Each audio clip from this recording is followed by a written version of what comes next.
They're both great defenses. The Ravens are the best defense in football. I'm not going to deny that. The Chiefs are a top 5 defense in football, in my opinion, what they've been doing this past season. And I said it's going to come down to which quarterback is going to make the extra splash play or the extra 2 splash plays. So that's what I'm looking forward to, is which quarterback between the pretty much foreseeable 2-time MVP, Patrick or Lamar Jackson, and the other 2-time MVP, Patrick Mahomes. Which of these 2 quarterbacks is going to take that play to a whole new level in the fourth quarter, late in the third quarter after the halftime adjustments? Which QB is going to do that? We've seen Mahomes do it countless times. Jake's seen it, up 10 points or up 11 points in the Super Bowl, right? 10 or 11 points in the Super Bowl. He saw it. We've seen it against every team he's played. Pretty much he's been there. We know Mahomes can do it, but can he do it this year?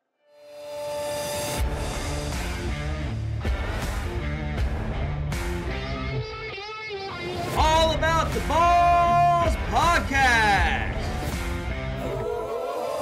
With Mark Davis, Chris Meinhardt, Luke Rule, and Nick the Doc Skirkowitz. Welcome to this conference championship, and holy shit, Jim Harbaugh's back in the NFL episode of All About the Balls podcast. I'm Mark Davis in the Sack House. I'm with Luke Rule and a brand new member of the Sack House family and All About the Balls podcast family, and that is Jake Winnikine. Very shortly, boys, we'll be having an NBA episode, strictly NBA. Jake will be on that with Alan and myself. So, Jake, I'll start with you. How are you doing? First time in the Sack House. Big game for the 49ers as they're playing the brand new Lions this weekend on Sunday night. How you feeling? Yeah, feeling good. I mean, I thought we were done after last week. That Green Bay game was a little too close for comfort. But I'm feeling good. I think our offense should be able to move on Detroit. Obviously nervous, NFC Championship. But yeah, I'm glad to be here, guys. Thanks. Let's go Niners. Yeah, thanks to Alan and Chris and Doc. They were back. That was a last minute thing. We know you're getting all your shit ready together, but for now, just you have no microphone, but you're using the webcam. Luke, big game. I mean, obviously, you're playing arguably probably the greatest quarterback of all time when it's all said and done, Patrick Mahomes, and Mahomes is 3-1. So how are you feeling as Mahomes has the advantage based on head-to-head this weekend? Yeah, he may have the advantage head-to-head. Lamar does have the last one over him. But this is the first time they meet up in the playoffs, so it's going to be an interesting matchup. See how our defense matches up against the KC offense and vice versa, how Lamar can match up against their defense. 2 top defenses in the NFL matching up against 2 of the top offenses in the NFL. So it's going to be a heavyweight fight, and I think these are the 2 best teams that are left in football right now. Yeah, I mean, and unfortunately, I'm a little upset, boys, because, the closer we're getting to this shit, the closer the season's ending. We have 3 games left, and it's a sad time. We have 2 conference championships that are setting records with ticket prices, the most of all time, and then we have the Super Bowl in Las Vegas. So, and then after that, it's a long, long, dark off season. Basketball's around the corner. I'm still kicking on. Baseball's around the corner. The draft's coming up. Free agency's coming up for some teams like us. So that's what we're looking forward to. But let's dive into it. And it's the first game, Sunday, late afternoon. The Baltimore Ravens hosting an AFC championship for the first time in their history as the Baltimore Ravens franchise, facing Patrick Mahomes and the Kansas City Chiefs. Many people didn't think they'd get this far based on their season struggles with the offensive end. And Luke, you're the local Ravens guy. This is your game. Yeah. Start us off. What storylines, what headlines, what are you looking forward to the most? Yeah, well, actually, I'm looking forward to ending some headlines here, actually. So time to end the Taylor Swift headline. The Mahomes is the best quarterback headline. I mean, he's going to be the best quarterback still, but and the headline that I saw, was it Richard Sherman put out that Lamar has no chance because he's not Josh Allen or he's not Tom Brady or Joe Burrow as the only quarterbacks to beat Mahomes in the playoffs. So I like that. And that one, add another playoff quarterback to beating Mahomes in the playoffs. That'd be a huge headline. But I'm excited to see how these 2 defenses match up. I mean, this is first year off OC and DC for the Ravens, and both sides of the ball are playing outstanding. I mean, both guys have been getting head coach interviews in their first season in the NFL. Like Tom Monken was the Georgia Georgia OC last year, and Mike Macdonald was the defensive coordinator for Michigan last year. So huge step up for these guys, and they're both performing. And so it's going to be interesting. This is their first time matching up against KC as a team. So I want to see how Mike Macdonald schemes up against Travis Kelce and Patrick Mahomes. see if he wants to send the pressure or if he wants to hang back on Mahomes.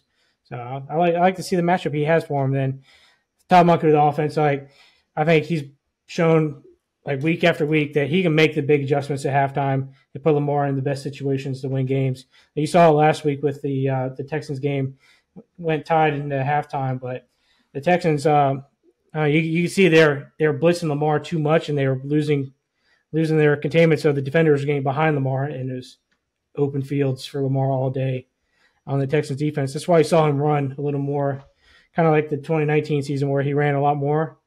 As the Texans gave it to him, Lamar took it and just worked our way downfield. Didn't need the huge deep balls this game to move the ball downfield. Slow, methodical, physical football is what the Ravens do, and they continue doing that this week. I mean, we talked about this, I think it was like October, Luke, or some time frame around there. It was just me and you on the podcast. Doc and Chris, they weren't there for that episode, and I said it. We talked, who do you trust more, the Ravens or the Chiefs? Because at the time, they were the two top teams in the AFC. I think they were both one loss. They were like tied for the first, something like that. And I said, they're both great defenses. The Ravens are the best defense in football. I'm not going to deny that. The Chiefs are a top 5 defense in football, in my opinion, what they've been doing this past season. And I said it's going to come down to which quarterback is going to make the extra splash play or the extra 2 splash plays. So that's what I'm looking forward to, is which quarterback between the pretty much foreseeable 2-time MVP, Patrick or Lamar Jackson, and the other 2-time MVP, Patrick Mahomes. Which of these 2 quarterbacks is going to take that play to a whole new level in the fourth quarter, late in the third quarter after the halftime adjustments? Which QB is going to do that? We've seen Mahomes do it countless times. Jake's seen it, up 10 points or up 11 points in the Super Bowl, right? 10 or 11 points in the Super Bowl.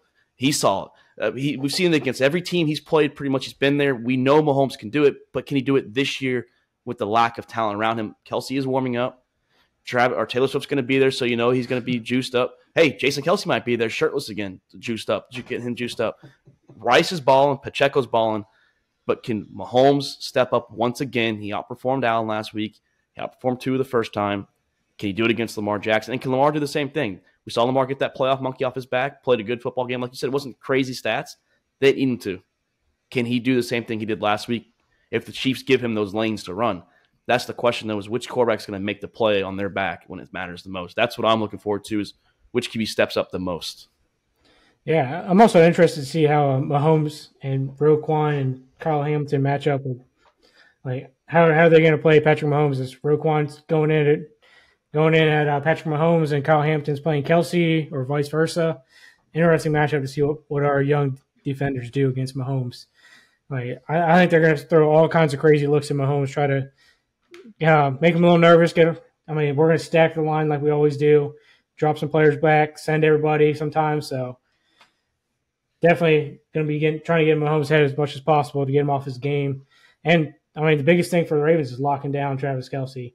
Don't let Travis Kelce get in open space. He said on his podcast this week that he's camouflaged in the defense. So I'm interested to see how we play both those guys. And the Ravens always pretty much stop the run. So if we stop Pacheco, it stops their offense.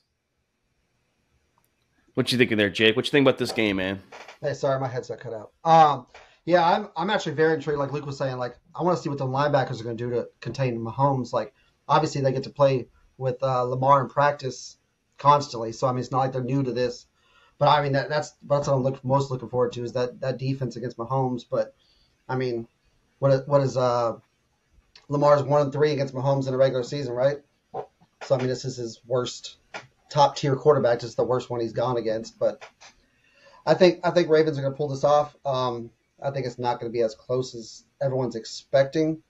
I think the Chiefs that we've seen throughout this regular season is going to come out in this game.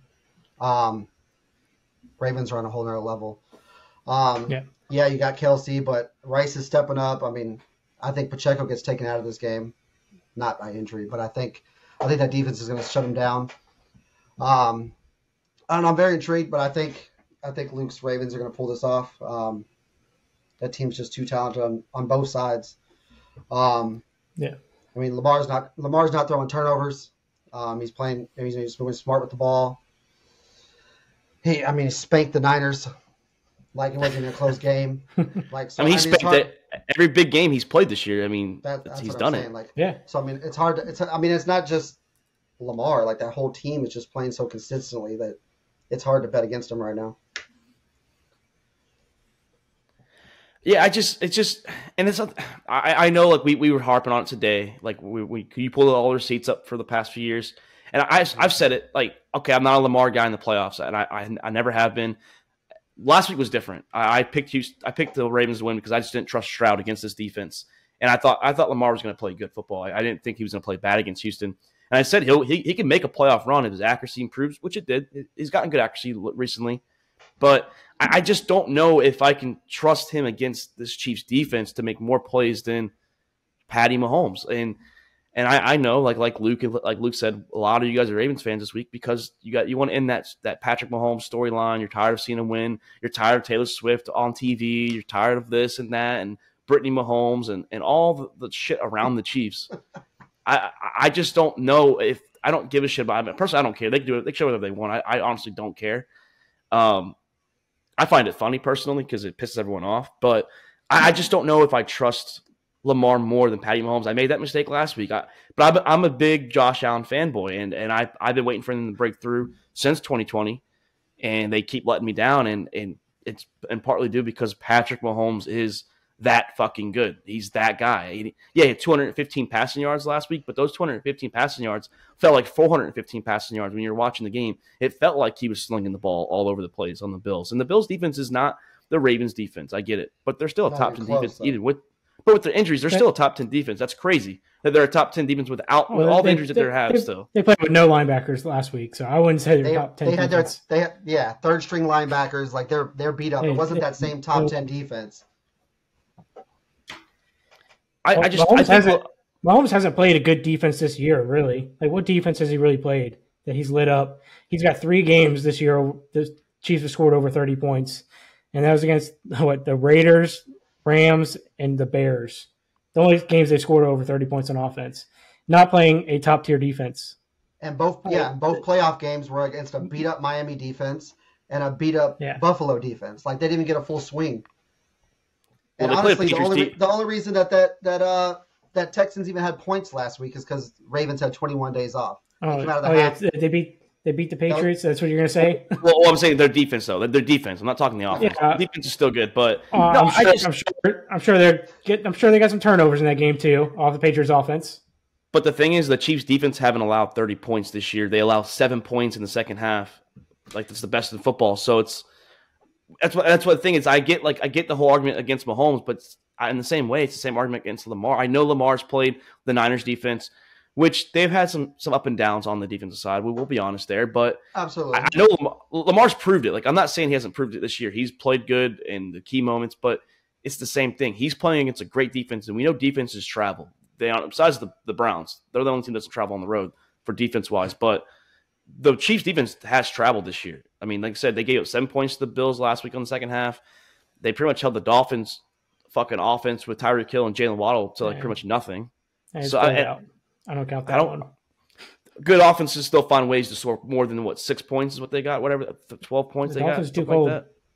Yeah, I get that, but still, like their defense travels, and that's the thing is they haven't given up 30 points this year. They give up 7 points in the second half. So can the Ravens score? That's the thing. Someone has to score. I think if you get to 23 this week, you're going to win. If you can get to 23 points, I think that's the winning score, at least 23. Yeah, but who's shutting down the Baltimore's offense? Look at everyone. Look at the points they're putting up on every defense. But we've seen the Chiefs shut down offenses that can score too, though. Like I get it, the Bills are not like. I mean, the Bills' offense isn't bad. They just don't. The Chiefs for some reason, lost to the Raiders. Well, yeah, but a lot of that was defense, though. You forget that they had a pick six. That was late in the season too. Yeah, but that touchdown was a pick six, though. That wasn't an offensive game by O'Connell. We forget that. That was a defensive Raiders game. That was no offense for the Raiders there. That was all defense. Okay, well they lost to Green Bay. Green Bay was hot. I mean, that's when Green Bay started turning around, though. Green Bay was a good team too. I think Green Bay's a little. I was looking at what they did the last couple of days. They were a little. Denver. But it's Patrick Mahomes, and you said last week yourself it's hard to bet against Patrick Mahomes. Absolutely there, yes. But I think the overall talent is skewed way on the Ravens side on this game. Way. That's why the game's not played on paper, though. That's the thing. It's played on the field for 60 minutes. That's what you get. And I think the Ravens are going to be a more physical team than the Chiefs will at home. They're going to be hyped up. Huge game, honoring Ray Lewis and Ed Reed at this game as well. So, packed out stadium. Yeah. Oh, I didn't know. Ravens Legends night. They waited all the way until the AFC Championship. They must have booked that months ago, huh? We could have booked that at the beginning of the season. That was all lined up. I mean, it's in the script anyways. It's in the Super Bowl logo. I think the Ravens' biggest challenge for the Ravens is going to be playing against the refs and Mahomes. Mahomes and the refs. They purposely scheduled the refs that skew towards the home team for penalties. I mean, most refs, the away team gets most penalties. Usually 55% of penalties go to the away team. This time, the away team only gets 40% of the penalties. So, very convenient that the one time that this happens, it's Mahomes' game, away game, that he gets these refs. I've been saying all year, or the last couple of weeks, it's in the script. Yeah, you're right. There's a script, Luke, that's written, and the script is this. And I know people don't want to hear it. The Kansas City Chiefs are going to win the Super Bowl, and Travis Kelce is going to propose to Taylor Swift on the fucking podium, and he's going to say, let's go Disney together and get married. That's the fucking script right there. Yeah. It's there. It's right there. Yeah. What's a better headline than Taylor Swift takes over the Super Bowl? I see what you're saying about, Mahomes and, having to count on Lamar. But the thing is, we don't have to count as Lamar as much as we do Mahomes. The Ravens are such a complete team that we're not looking for Lamar to be the perfect quarterback. They have so much to lean on. I don't see it. I mean, obviously I wouldn't bet against Mahomes. I'm not an idiot, but they're just such more of a complete team that I don't see how it's having to lean on Lamar to have 400 passing yards. They don't have to do that. I don't think either team. I agree passing yards in this game. Yeah, I think. Well, that's what I'm saying. I think it's a defensive struggle, and then it's who makes the extra couple plays. That's what I think. Over 200 passing yards, either quarterback, it's probably gonna be the winner. Absolutely. Well, and like you said too, I'm interested to see. Go ahead.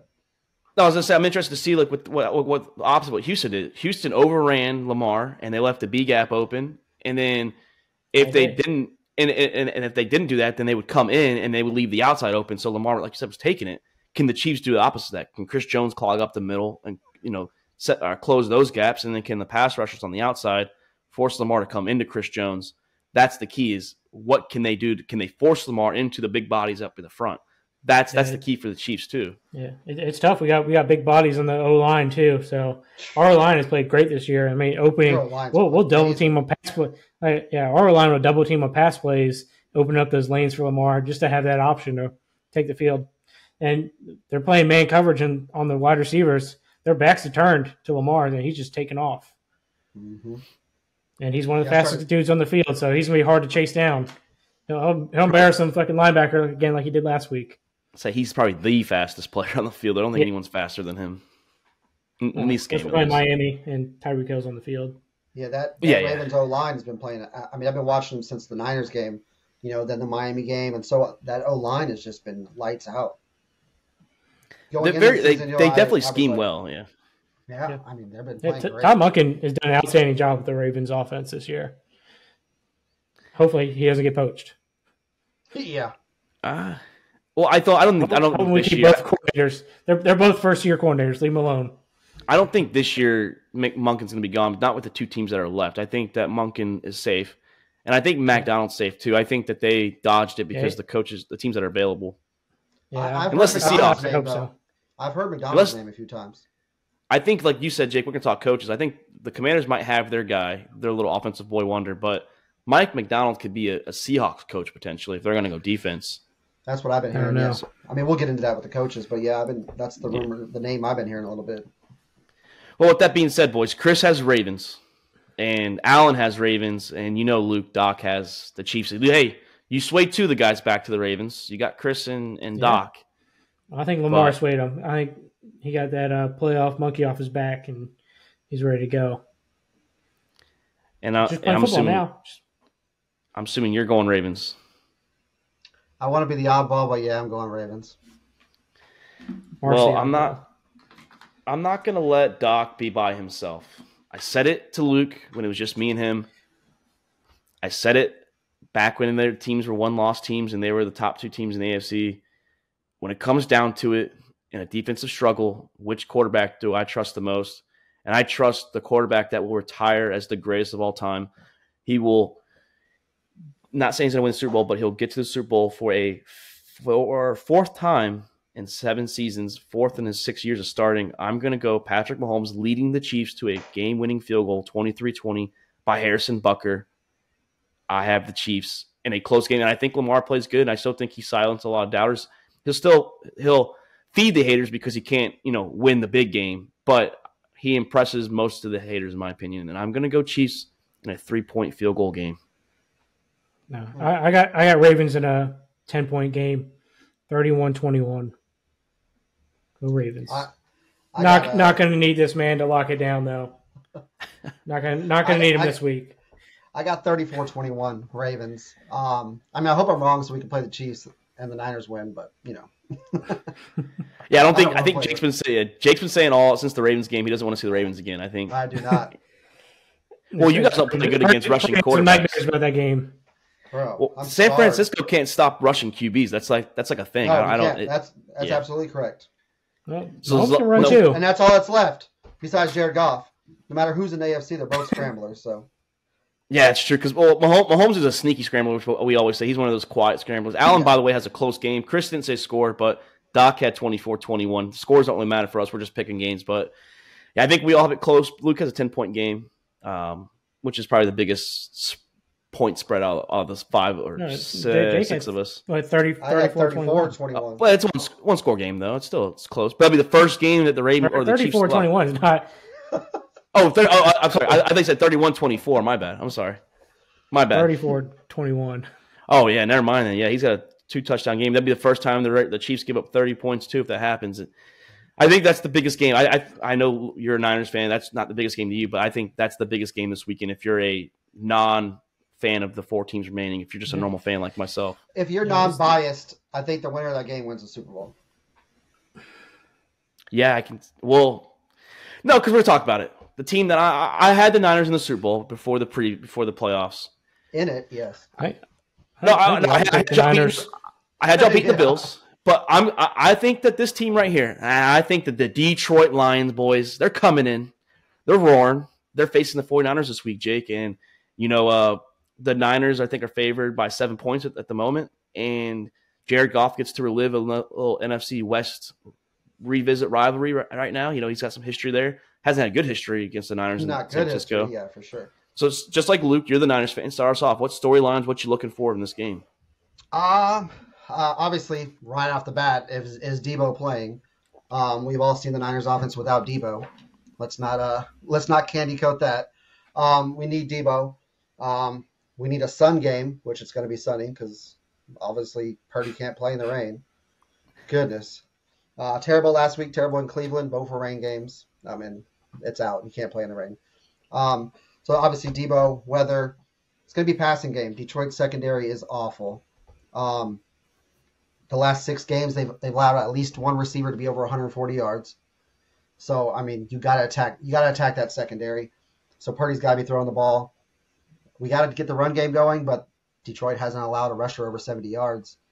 So I mean, obviously McCaffrey hasn't been stopped. So we'll see what Detroit can do with that. I'm feeling confident. For some reason, I'm more confident this week than I was against Green Bay. I think Detroit's a better team than Green Bay, but I feel like we match up better with Detroit. And Jared Goff, he's in the pocket. I think our defensive line can finally get to him. Like we have when he was with the Rams. I mean, he does not have a good track record versus us. So I'm confident, but obviously playoff game, I'm nervous. I'll be sweating it. But I think we got to attack that secondary. I think that the trenches is what I'm looking forward to. When I'm watching the game, I'm gonna be focusing on the O-line, D-lines for both teams. The Lions O-line, they're phenomenal. And I know they're not going to probably have Jonah Jackson, but they're going to have Ragnow back. And he's a freak. He's a stud, like we said today in the Discord. Yeah, he'll probably be juiced up. He'll probably have some painkillers in him. And then vice versa. I want to see the Lions do what the Packers should have done, and that's run the ball down your guys' throat. Put Jahmyr Gibbs and Dave Montgomery and force them to stop them and take the pressure off Jared Goff. Open the play action. Jared Goff in play action, we saw it with the Rams. We've seen it with the Lions. Play action, Jared Goff is dangerous. He's one of the best play action quarterbacks when he's got a run game, and that's not a lie. That's the truth. And then vice versa. I want to see what your O-line can do against this pass rush. They can get to the QB. The question, though, is can they bring Purdy down? Is Purdy going to be like Baker and shake off a lot of these fucking hits? Because that's what Baker was doing last week. He was shaking off a lot of guys, and he was moving. I know Purdy can move. He's not not a fucking mobile quarterback. He can be mobile when you need him to. He's sneaky. He's like Mahomes. He's sneaky scrambler. Mm-hmm. But can you have time to throw it to George Kittle, to Brandon Ayuk, to Deebo Samuel, or you're just going to dump it off and let them do yards after catch? And then same thing, I want them to run the ball and force them to have McCaffrey go off. Like 17 rushes last week, I get it, 7 catches, but McCaffrey needs at least 20 rushes and then 5 to 7 catches. He needs to get to that 20 threshold. And I think it's the trenches. I think if you win the trench this week, it's because like the opposite of the Ravens Chiefs. Those games, those guys are going to get to the quarterback. We're pretty sure they're going to hit the QB. But which trenches here can protect the quarterback and help the run game thrive, which is going to be key. I think the run game is the key to these teams. Yeah, I agree with you. This game's going to be won or lost with running the football. Take the pressure off the quarterbacks. Yeah, Purdy's still a young quarterback, so it's a lot of pressure if he has to go out there and throw 40-plus times this game. I mean, it's going to be a really, really tough task for him to make 40-plus throws and not have a big turnover or something like that against this defense. And you see it when Jared Goff gets up and he gets cooking. He's fucking lighting defenses up like he did Tampa's defense last week. And Tampa's defense is not a slouch. So, I mean, Detroit was able to get the run game going, and that opened up the play-action pass, and he was dunking and diming balls all down fucking Tampa's defense. So, I mean, he can do the same thing if the Detroit Lions run game is going. Then Aiden Hutchinson, he's going to be out there hunting Purdy down. Like, if they can't figure out how to stop Hutchinson, Purdy's going to have a very long night. The front seven's key for the Lions. Like, I mean, like Jake said, the secondary's trash. The linebacker core in Detroit's good, and the front, like, defensive line's good too. And then same thing. Like, I think that the Niners secondary is good. I think obviously you guys are playing pretty good football, but your front seven's the same thing. It's phenomenal. You have probably the best linebacker core in football. I mean, the Ravens can argue that with Patrick Queen this year and Roquan, but both teams they have the argument there. You can make an argument for either one. But your front line, I know Chase Young's been quiet. We want to see what Chase Young's going to do. I mean, if you're double teaming Nick Bosa, I don't get where Chase Young's been. He's been like hiding out there. And the thing is, the pressure's on the Niners. The Lions, they've accomplished everything that they needed to do. First, it was just one playoff game. Okay, cool. Now they're in the NFC Championship. They're playing on fucking fumes right now. They're playing high. You guys have the pressure. They're out there young. They're hungry. Never been in this spot before. So can that young and hungry team, can they do what the Niners had troubles doing and winning big games? So I don't know, man. Like, and Dan Campbell, he makes you play through a fucking wall. He'll make you run through this goddamn house. He's going to have the boys fired up for this game. I'm sure Eminem's going to be at the game, trying to get the boys pumped up. I bet Dan Campbell brings Eminem down to the fucking locker room, get these boys ready. They sold out the watch party in the Lions Stadium. I mean, it's good. Obviously, you want the Niners win. If the Lions win, it's huge for the NFL. It's huge for like fucking us. They've been waiting forever for the Lions to be good. But no, I think this game is going to be good. I don't think this game's going to be a blowout. I know Allen's got fucking Niners huge here, but I still don't see it. Like, I don't care who wins. I think the Lions keep it close because how hungry they are, how feisty they are at the moment. They're above expectations for what we thought they were going to be this year. I mean, a lot of them have like division, and a game, but be honest, no one had them in the NFC Championship. No. Not even to start the playoffs, no one had them in the NFC Championship. It was all Dallas and San Francisco. Yeah. So, I mean, you're spot on with Jared Goff. Like, if he's up or they're in a rhythm, they're stepping on your neck. But if you're up 10, it's a whole, it's different. I mean, and his stats at home and away are completely different. So that's something to look at too. But yeah, when Jared Goff's rolling and they got a little bit of a lead, they're on. So I wouldn't count anybody out. But I'm excited to see Hutchinson versus. I think they'll probably put him on the other side against the right tackle. Mm-hmm. But I want to see Sua, or how do you pronounce his name, from fucking Oregon versus Nick Bosa. That is going to be a matchup that I'm wanting to see. I don't think they're going to. I mean, they probably will double team Bosa at times, but with the best right tackle in the NFL, the best right tackle versus one of the best pass rushers in the NFL, that's going to be a phenomenal matchup right there. Like, who gets the edge? Who does he outblock Nick Bosa, or does Nick Bosa use that strength and speed? He's a freak. So, I mean, our right tackle is ranked 55th in the league. So, I mean, Aiden might be lighting him up. And Hutchinson loves to start super wide, and he uses that speed and that raw ability that he has, and he comes at the QB hard. I mean, we saw him rocking Baker last week. And that's the thing is, can Purdy do what Baker did and take the hits and get back up? And then, like the Lions said, can you get hit in the teeth and come back up? That's what Brock Purdy's going to have to do this week. Is he big cock Brockers? Yeah. Is he big cock Brock, or is he just going to shrink? And that's the point. I mean, that's what I'm excited to see this game. I think. Yeah. I don't know, man. Like, I mean, I don't know. I'm going Lions. I'm going brand new Lions here. I think it's going to be like 27-23. I'm going Detroit. I think that we'll get the season finale will be the same way the season started. The Detroit Lions versus the Kansas City Chiefs. And we get Mahomes versus Goff, a Super Bowl matchup that we should have got when Goff was on the Rams. Didn't happen, though. But that was one of the greatest Monday night games we had, and I think that they finally play in the Super Bowl.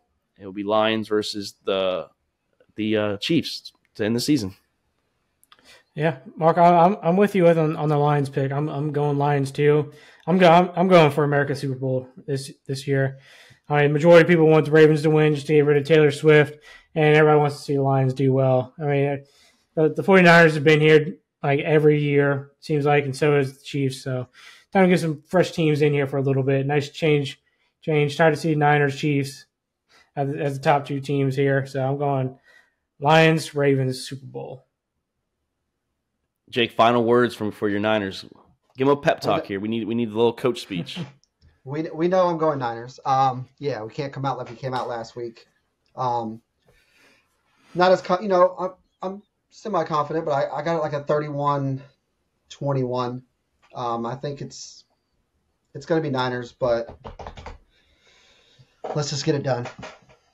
And it's going to be on Purdy. You might see the most aggressive play calling and going for it at this whole game between Kyle Shanahan and Dan Campbell. We call Kyle egotistical, and we know Dan Quinn's aggressive, so might not be a lot of punts. Yeah, it could come down to whoever makes the dumbest coaching decision loses the game. I mean, who the hell knows with Kyle Shanahan? We played the worst rush defense last week in Green Bay and rushed 17 times and threw it 39 times. So who knows? Now we're going to play a good rush defense. We'll probably run it 35 times and not throw it. So who knows? Yeah, I mean, you know how I feel about Shanahan. My hatred goes back. I didn't hate him because he got us there, but in the moment, it got too big for him. And then the moment for you guys, same thing. You know, he wanted to show, like, kind of like Pete Carroll. He wanted to show, hey, it's the quarterback. Like, let me show with my little toy here that, I can win with this quarterback. I can win with any quarterback and get it. Hey, Doc has 49ers. Allen has 49ers. Chris has 49ers. So, Luke, me and you are on the Lions. So pressure's on the Niners. Oh, 100% all on San Francisco. There's no arguing that. I mean, yeah, the Lions have pressure because they have all the city all hyped up, but it's not the same type of pressure. The city won't be super let down. City's going to be okay. Detroit might burn down if they make the Super Bowl, though. The city might not be okay if they make it. Yeah. If Detroit wins it, the world might blow up. Like, I'm telling you, this might be the end of the 2024 might be the day the world blows up, the year, I mean. So we're going to have an 8 Mile 2 movie coming out if Detroit wins. Oh, man. Yeah.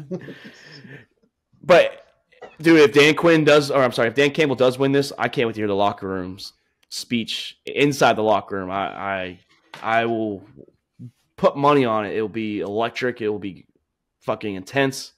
And it'll make you want to run through a wall. And, I have Chiefs Lions. Chris has 49ers Ravens. Luke has Ravens Lions. Doc has Chiefs 49ers. Allen Ravens 49ers. And Jake Ravens 49ers rematch of that Super Bowl 11 years ago when it was Harbaugh versus Harbaugh.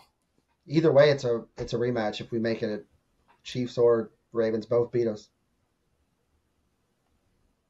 Yeah, I mean, really, it's a rematch of some type of atmosphere. Like the Lions played the Ravens and the Chiefs this year, beat one of them, lost to the Ravens. The Ravens and Niners would be a rematch, and then the Ravens are the Chiefs. Sorry, the Chiefs. Yeah, Chiefs and the Ravens would be a rematch of Super Bowl II. Same thing with you guys. So a lot of storylines, no matter who wins these games. Honestly, the Super Bowl will be a story of its own. But good luck to you both this weekend. Good luck to the Ravens. Good luck to the Niners. we can still be friends this week. Yeah, it's 2 weeks from now. Yeah. And then even if you guys win, then you guys have that week still of like, where everyone's just not doing anything. Pro Bowl week, you guys can still be friends. And then the week of, it's hate week. I'll be on a cruise for the Super Bowl, so I'll be drunk watching it. But we mentioned Harbaugh, boys. It finally happened. We've been speculating it since after the end of the last season. When's Harbaugh going to come back? We've waited for a couple of years, honestly. He's rumored the Colts before, the Raiders, the Broncos, the Vikings. Well, he finally got his quarterback that he loves, and that's Justin Herbert in the Los Angeles Chargers. He played for the Chargers back when they're San Diego. He left Michigan. He got them their championship, and he moved on. No hate there from Michigan. They're happy for him, and he's with the Chargers. So it's just a good fit looking at it in January 25th of 2024. Do we think that this is a good hire for the Chargers? Yeah, I think this is the best hire of the head coaches so far. I mean, everybody knew Jim Harbaugh was the guy to go get if they wanted that big splash for head coaching. I mean, Jim Harbaugh is a career winner. Everywhere he's coached at, he's won. I mean, he's got an NFL record of 44-22-1. I mean, it's pretty good for an NFL head coach. Then his college record is 133-52. Like, come on. And he took over, like, when he took over Stanford, I think they had one win this season. He took over prior to him taking the head coach. Then 4 years later, they went 12-1 and beat USC. So, I mean, put Andrew Luck on the map too. Yes, he did. I mean, he brought back Alex Smith. He made Kaepernick look good. He made J.J. McCarthy look good. He put JJ's the best QB in Michigan's history. That's not a big history there for college careers there, but still. I think stats wise, he actually is though, isn't he? Yeah. I mean, it's not a good QB like obviously Brady. Yeah. And he won a championship there. So I mean, Jim Harbaugh's career winner. You can see what he does. Him and John, very similar coaching styles. Physical, run the ball, play defense. That's what the Harbaughs do. No, I think you nailed it, Luke. I think this is the best hire. It makes the most sense out of all of the 6 head coaching hires so far. We don't know what the Seahawks and Commanders are going to do, but out of the first 6 that hire somebody, it makes the most sense. And Jake he'll be the first one to tell you this. Alex Smith was almost out the door. He was almost gone as a 49ers #1 pick in 2005, and then when Jim Harbaugh comes in, he changed that franchise, changed Alex Smith, gave him the confidence. Remember, they were in the NFC Championship in 2011. If it wasn't for a muffed punt, they're in the fucking Super Bowl possibly against the New England Patriots, not the Giants. And then, unfortunately, Smith gets hurt. And like you said, Luke, Kaepernick was Kaepernick for a couple of years. I get it. Greg Roman was part of that success too. But Alex Smith was strictly Jim Harbaugh. He gave Alex Smith the confidence. He worked with him countless times. And then, like we said, he only left because of the GM and him didn't get along really. And the GM's not even there anymore. He went to Michigan, finally found success, 3 playoffs in a row. Finally won the championship, delivered his promise, beat Ohio State 3 seasons in a row as well. That's huge. And he's back in the NFL where he belongs. He was 1 game away, unfortunately, a potential non-missed PI call that people still say to this day. It was PI with Michael Crabtree, but that's nor here or there. But they were in the Super Bowl against his brother, against the Ravens, and it was a couple plays away from winning it. I think he's here. I think Herbert's going to thrive. I think Herbert is going to finally be a clutch quarterback. And you know how I feel about Herbert. Great talent, shit clutch quarterback. I think it's a perfect hire for the Chargers and Jim Harbaugh. Absolutely. I think it absolutely hands down was the best hire this offseason. It's the first one where a coach was signed, and I'm thinking, man, this is going to be franchise altering. Like, they're going to turn this around. Like, it's huge. I mean, look, you guys just named all the quarterbacks that he's turned around. Alex Smith was a bust. Everyone was saying he was a bust. It was a terrible draft. I mean, then all of a sudden he rejuvenates his career. Kaepernick comes out of nowhere. And let's be real, Kaepernick's not a good quarterback. But look at what he did with Kaepernick. I mean, gave him that confidence. I mean, took us, like I said, to the Super Bowl and a championship. What he did with Michigan just was phenomenal. I mean, 3 playoffs, got the national championship, and looked dominant. Like, they were dominant on both ends. Like, he's a phenomenal quarterback. He's going to get the absolute best out of Herbert. I'm excited for it. Like, they have a roster. It's not like a coach coming into an absolute rebuild. Like, they got the players. We don't know what they're doing at running back, but he's got his quarterback. They got some receivers. They got some studs on the defense. I think he's going to get the best out of them. And Chargers are definitely going to be a team to watch, for sure. And if I'm not mistaken, pretty much what I was going to say was that They're not coming in like the Houston Texans where like they are out of nowhere, but I think it's going to be like a similar type of year to the Texans because they have some things they have to work out on the defense side. And like you said, the running back and are the receivers going to stay healthy with Mike Williams? Keenan Allen's been pretty healthy this past couple seasons, but I'm thinking maybe like a 10-11 win season, maybe win the AFC West, depends what Kansas City does. If not, second place in the AFC West, gets the playoffs as a wild card team. And I'm thinking year 2 is the year. That's the lookout years. From year 1 to year 2, that jump. I want to see it. Obviously, the offseason is what they do now, but with the Chargers being the 5th pick, Jim Harbaugh's going to have an interesting decision here. What he does with that first pick of his tenure with the Chargers. So I'm thinking that the Chiefs, if they play this, or the Chargers, they play this right, they're going to be a solid 10-11 win team next year, and then build off that, climb the ladder in the AFC West, push Patrick Mahomes and the AFC quarterback. So I think this first pick, though, it's very interesting what they do with it. Brock Bowers has been the rumor name, too. A lot of people have Brock Bowers going number 5 to the Chargers. Yeah, Brock Bowers are offensive lineman. It's going to be somebody proud on the offensive side of the ball. It's got to be. I think so. Then I wouldn't be surprised to see some Michigan players come that way in the draft, too. Maybe he grabs Blake Corum in 2nd, 3rd round. I don't know where he's projected at right now, but Blake Corum is a pretty solid running back and a Michigan guy. So, or, I mean, I'm sure Jim Harbaugh's going to be able to attract some big-time free agents to come over that way, too. Maybe he's able to persuade Derrick Henry to come over there as a big-time running back. Put him with Herbert. Put him on or Saquon. So, I mean.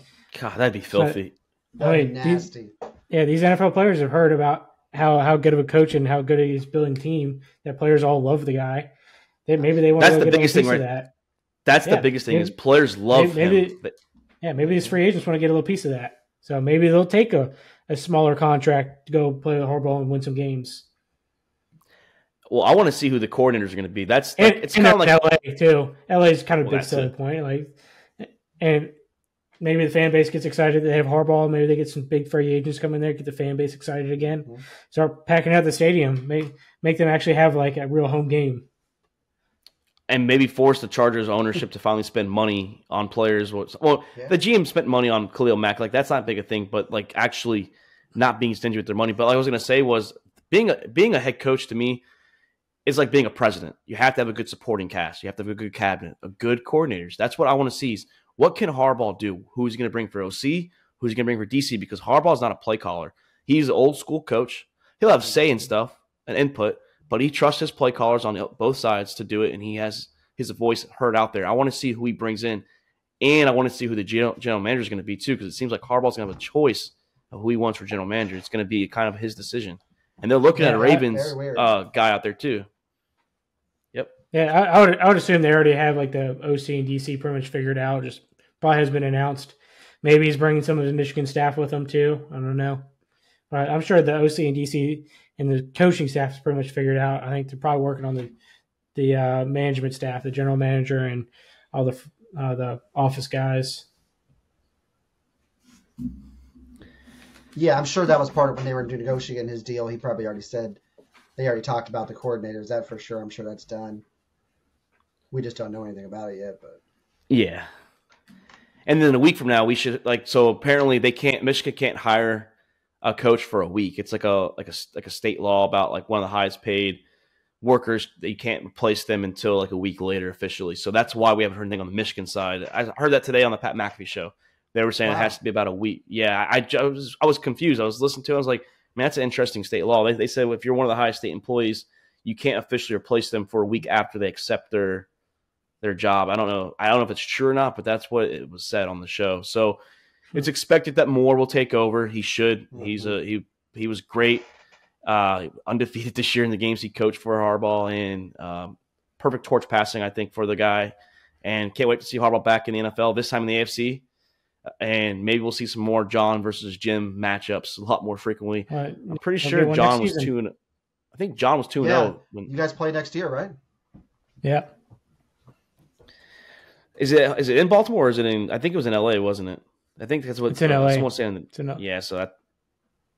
But we had 2 more coaching hire, boys, and the flag behind me. That's my team, right? That's the Falcons. Those are the fucking dirty birds. They love them or hate them every year. They're still my team, and the coach that we brought in, I love we love hiring good like people coaches, like player guys, and I get it. Raheem Morris is a people's person. Everyone loves playing for him. He's a good story, but he's not the story that I wanted. He's not the guy I wanted. I didn't want a defensive coach.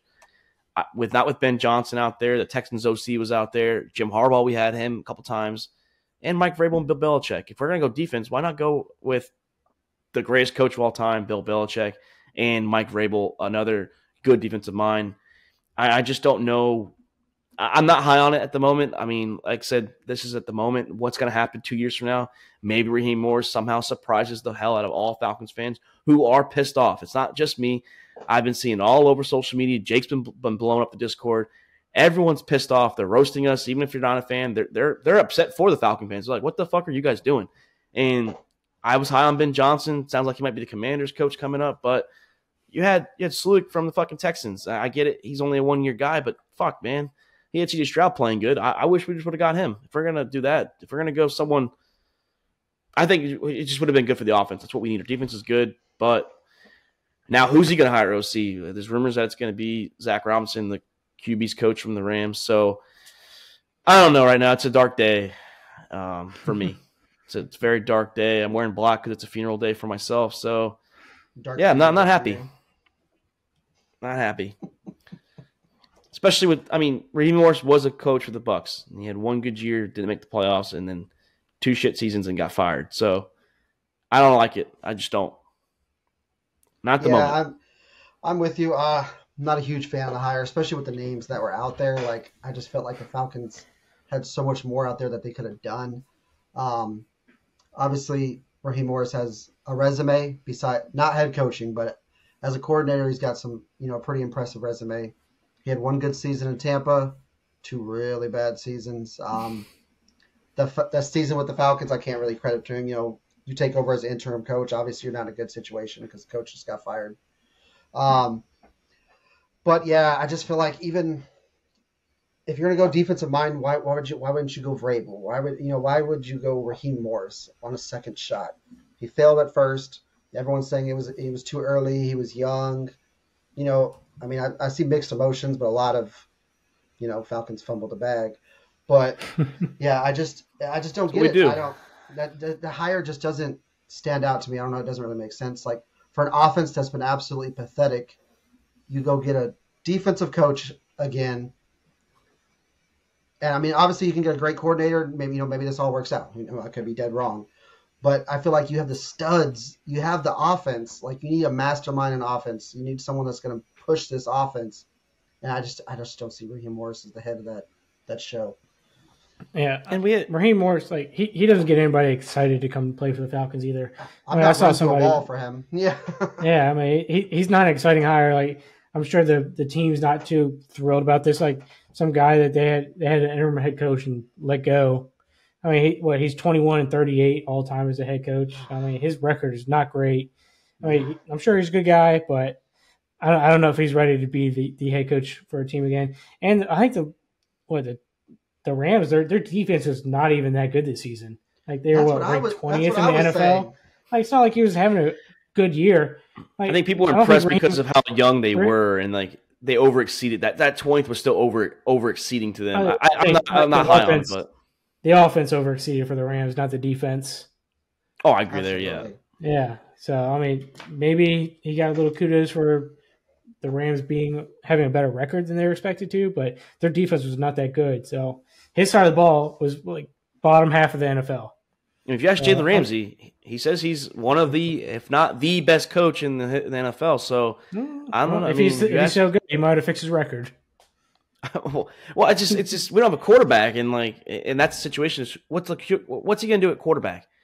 He had Josh Freeman in Tampa Bay. That's his track record. So what do? We have Ritter and we have Heineke, and then we have all these free agents that are out there. Fields is a possible guy that you could be traded for, or you try and get a quarterback in the draft. So it's like, what's he going to do with the quarterback? I want to see him address that. I want to see what he does with quarterback, and then who the OC is going to be first.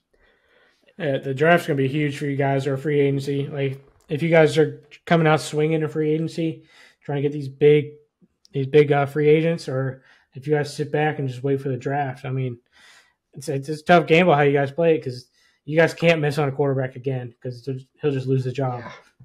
Yeah, I think if he can't win in 3 years, he's gone. Absolutely. And his whole job is right on this quarterback move. I feel like it's going to have to be the draft because, I mean, maybe some defensive players love him, but which free agents are saying, let me go play in Atlanta right now? For Raheem Morris, I think it's going to have to be the draft, and he's going to have to hit it out of the park because his job's going to be right on this quarterback situation. And it's just so irritating because we're the only team interested in Bill Belichick, and the only hope I had with having Bill was Kirk Cousins' interview about I'm not going to necessarily turn down playing that doesn't mean he's going to play there, but you had the opportunity to get in Bill Belichick and Kirk Cousins, and guess what Kirk Cousins means? You track stars, you track receivers, you track talent on the offensive end, and everyone loves Kirk Cousins. Kirk Cousins is like who everyone loves because his personality, he loves the team, he loves the city he's in. He puts his body on the line. We saw the quarterback documentary. He puts his body on the line. And now we missed the opportunity of Bill Belichick and potentially Kirk Cousins for Raheem Morris and whoever the quarterback's going to be. So it's been – you go ahead. I was going to say I'm very interested to see what that report comes out about what happened with Bill because, they're saying that there was something didn't go right. Or so they were asking for something. I don't know if Bill probably wanted too much control. That's what it had to be something. Bill wanted too much control. Maybe he wanted to be the GM and the head coach like he was at New England. He probably wanted all player decisions and probably wanted all player decisions. Willing to do that. Well, what happened was honestly Arthur Blank was probably just shooting the shit with Bill, and they were having a good time. And he said, "So he's like, legitimately, why should I hire you, man?" And then Bill's probably had a couple of drinks in, and Bill probably said, "Well, do you remember the 28-3 fucking blown Super Bowl lead, pal?" And Arthur probably said, "Yeah, you can get the fuck out my house." And that's probably what happened. Bill probably got a little too cocky, a little too frisky, and said some shit he shouldn't have said, and brought up some bad memories. But no, I would rather have had Bill than Raheem Morris. And we had one last hire, boys. The Carolina Panthers. They hired their new coach, Dave Canellis, the Bucs offensive coordinator. I believe was also the Seahawks quarterbacks coach, which helped turn Geno Smith around, got him paid, and then he was part of the Baker redeem year, pretty much coming back. And I guess the question is, do we like Dave Canellis with the Carolina Panthers and Bryce Young? No, I don't really like it. I mean, a one year OC, I don't think he's ready to go take over a fucking terrible franchise the Carolina Panthers are. I'm sure he's gonna be good for Bryce Young, but what else is he really gonna do? Like they have a lot of changes that has to happen in Carolina to get them even in playoff contention. So like I just don't see him and Bryce Young. I think his best opportunity is to stay in Tampa and hope that Todd Bowles gets fired like within next season and take over the head coach of Tampa. That would have been probably his best move because Tampa is actually a well-run organization for the most part, but Carolina is just a fucking mess. So I mean, good for him that he got hired after 1 year as an OC. I don't think it's the right move for either side, but we'll see how it plays out, I guess. I'm absolutely right, 100% with you. Like I think it's for one way too soon. Yes, he had a good year with Baker. They had a good season, but 1 year it's too soon, and he's going to an absolute trash of a situation. Like I feel bad for the guy. Like even if he is going to be a good coach, he's not going to be right now. Like there's so many pieces away that I feel like this dude's going to end up getting fired, and then maybe 5-6 years down the road, just like Raheem Morris, he's getting a second shot, and we're saying, oh, maybe he can do it, but. It's just a bad situation that even drafting well, no matter they're missing so many pieces. Bryce Young needs a ton of work. Like this dude's got his major work cut out for him, and he's only been it's been 1 year. I think it's just a bad situation for him, and it's just not going to end well. In the NFC South, continually getting worse and worse. This time with head coaching spots, our head coaches in the division: Raheem Morris, Dave Canellis, Dennis Allen, and Todd Bowles. So what a star-studded head coaching opportunities out there for all four teams. Hey, he's got one thing going for him. He's a handsome man though. He's the best looking head coach out of all of them. He's got a sick watch game too. I tell every time I see him on the sideline, I always notice the wrist. He's got a nice watch every single time he's out there. Yeah, he's a good looking dude. So Mike McDaniel will be pretty fly too. Yeah, he'll make a nice face of the franchise. Don't think he'll do a good job, but he'll look good doing it. Yeah. Carolina doing Carolina things again, and Yeah. And the owner sucks. The owner sucks too. Maybe the young guy pays off though. Yeah. Well, that's what I'm saying. Like we're can get it done. We're judging like all these coaches based on what we think they've had, and so we don't know. Like, 2 years from now, we don't know what's going to happen. But probably, I'm sure we all thought the same thing about Sean McVay, that he was just a young guy taking the job, and he's done well. I mean, I'm not saying he can't do it, but he is in a tough spot to do it from. No, tough spot for sure. No, I agree. And like I said, we don't know. Like, a lot of people didn't expect the Houston Texans to be 10 wins this year and have, what they did. Obviously, some good drafts right there. But I had them being competitive losers, which is opposite. It's weird to say. I had them being a good team, but losing. They were too young, I thought. But D'Amico Ryans turned this defense around. C.D. Stroud got going with the offensive coordinator. Maybe a year or two too early, like for expectations wise, but not saying Dave Canellis or Raheem Morris or all these other coaches that are going to do the same thing for these teams. Maybe Harbaugh. I think Harbaugh is the best situation for it, but we never know. We never know 2 years from now, like Jake said, we could all be wrong. And Raheem Morris or Dave Canellis could be leading the team deep runs in the playoffs. I don't expect it, but you never know in this league. If they give Canellis the time, like they can't expect him to be a 10-win. He can't expect to have 10 wins this year. It's not going to happen. Like you got to give him the time to build this team. Then maybe, but if it's a short leash, 2-3 years, it's just not going to happen. Maybe the NFC South is back. Are they back? So like I don't know about that, but I think like Jake was saying about giving leashes. I think every coach, like even Raheem Morris, like you can't fire him after 1 year or whoever. Like the guy from the Titans, you can't just fire like guys like that. You can't fire 1 year. You have to. It's like a college thing. You have to give them 3 years to see where they're at. If that was the case, Dan Campbell would have been fired after year 1 in Detroit. It was a 3-win team, then a 9-win team, and now they're in the NFC Championship. You see the growth there. You see what they did. Trust your GM. Trust your head coach. You got to be able to build. You got to be able to let them build, put the pieces they want. So that's the thing. It's like I get Arthur. Yeah. That's why Arthur Smith didn't stay around because. He's consistently was a 7-win season every single year. He didn't get better. He didn't get worse. He stayed the same. If you're not getting better, then technically you're getting worse.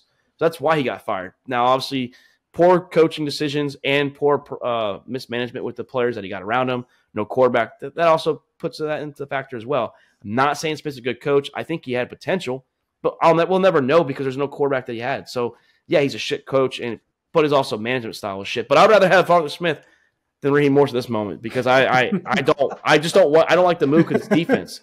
It's just defense. Too much defense. That's not a proven coach like Mike Vrabel or Bill Belichick. That's the difference. If he was proven, okay, yeah, I'd be okay, yeah, get rid of Arthur Smith. But you just replace the bad coach with a bad coach. I mean, what's going on? That's pretty spot on. Yeah, absolutely. But no, great episode, boys.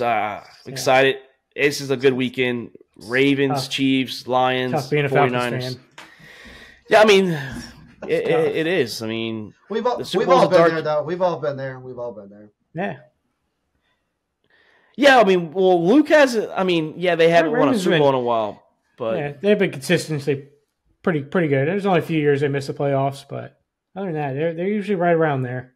Well, it just sucked because the year after the Super Bowl, we still went to the playoffs the following year. People forget that. They act like it was right after the Super Bowl. We just sucked. No, we went to the Super Bowl. We beat the Rams. That was the first year that Goff made the playoffs with McVay, and we beat them in LA back when they were in the Coliseum. And then we did push the Super Bowl champions. We lost 15-10. We were the only team that played defense against the Eagles that playoff run. Because you forget Big Dick Nick, he went off and tore off the Vikings, and then he tore off the Patriots. So we were the only team that played the Eagles actually tough on the defensive side. That was the Dan Quinn defense that we had top 10 for a year. And I think if we would have beat the Eagles that year, we could have beat the Vikings, and then the Patriots rematch would have been interesting. But, yeah, after that year, that's when it completely fell apart because we had Sarkisian that year too. It wasn't even – because Shanahan was gone. Yeah. We replaced him with Sarkisian. Sarkisian's play calling was still spotty for the NFL and still didn't use Julio to the potential in the red zone like we should have. But, yeah, and then it's been shit year after shit year, 4 wins, 7 wins, 3 years in a row now. And that's the bad part is we were 7 wins the last 2 years with Mariota and old Matt Ryan. So it's like, all right, we have some hope maybe we get a quarterback, but you have the players. No quarterback. You got London, you got Pitts, you got Bijan. I mean, you got the offense is there. It's not a full rebuild. You just have no quarterback. You got to get that quarterback situated. Yeah, so we'll see. That's what the draft's for. It's what free agency's for, and that's what I'm living for nowadays. But no, great episode, boys. I said it's conference championship weekend. It's here. We're down to the Final Four. arguably the 4 best teams. I mean, yeah, I don't think anyone's arguing that they're not the 4 best teams in football. And good luck to all 4 teams. I'm a Lions fan, though. Unfortunately, I'm rocking with Motor City out here. That's why your Falcons suck. Oh, we do. I mean, we do.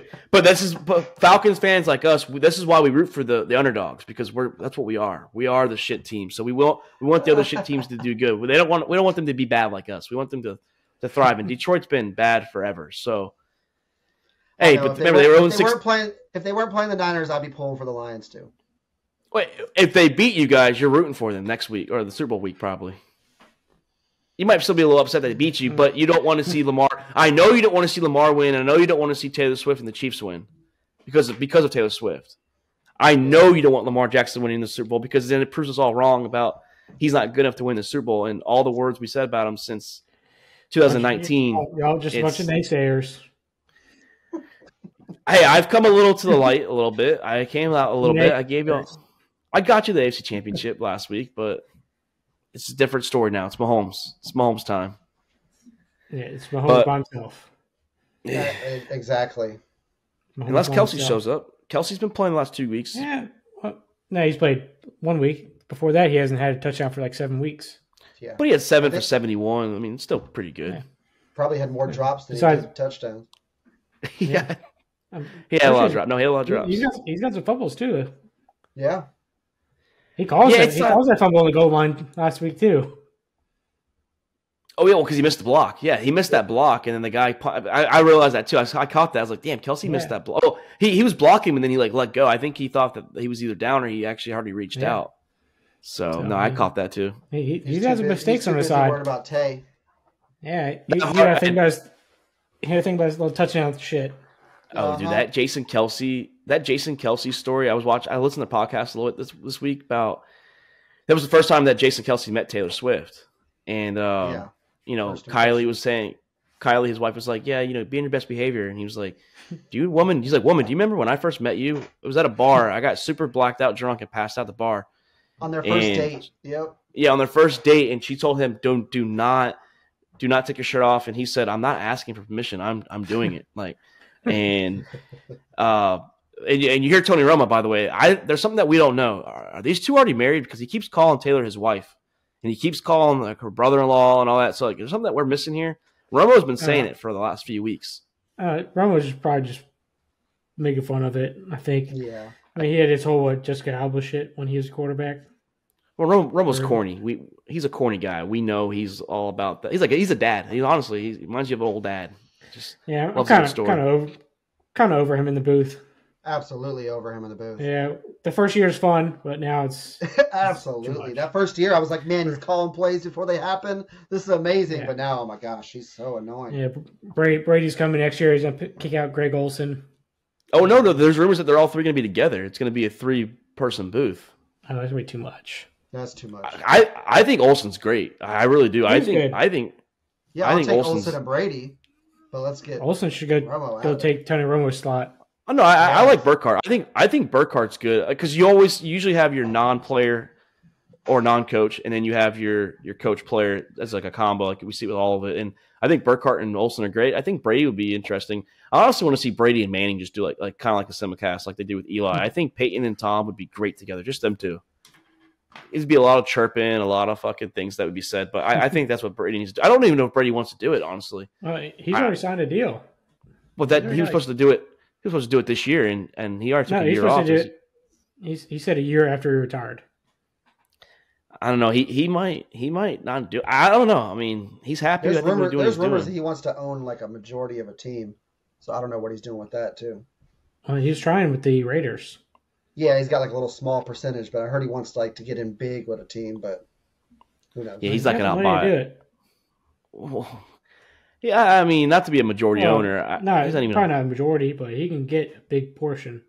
Oh, yeah. He has to buy so much. He's got so many brand deals. There's TB12 shit. I mean, he's got money. Absolutely. But he's not even a billionaire yet. That's the problem. If you're not a billionaire, you're going to have like even Jeter. Jeter had money, and he had to have like guys help him buy the Marlins. Essentially, it wasn't like he could just go. You don't want to put $1 billion down of your own money. You want to get people in there with you. But it's going to be hard, and we're going to see if Brady's there next year. I'm going to be upset for Greg Olsen. I thought he did great. I said that early in the year. It's kind of a shame that you kick out him. You put him on the B team. It's like a fucking $7 million like pay deduction essentially for Greg Olsen, which sucks because he did good. He did good in the Super Bowl last year too. But speaking of doing great, like I said, great episode, boys. I can't wait to recap this next week, see what we did wrong and what we think about the conference championship. Hate Lamar, praise Mahomes, finally be happy he's gone, and then the Lions and Niners. So it's going to be a good weekend. Can't wait for the banter in the Discord and the private text messages that we're going to be sending each other. And good luck. You both your teams, good luck. Yeah, thanks for having me on, boys. No, yeah, and like I said, that's Jake Winnicott. He's going to be helping us do our basketball episode. Not sure we're starting yet. We had a little bit of delay. He'll be joining myself and Alan and potentially Doc. Him and Alan, they are basketball mindsets. If you're listening, these guys are phenomenal.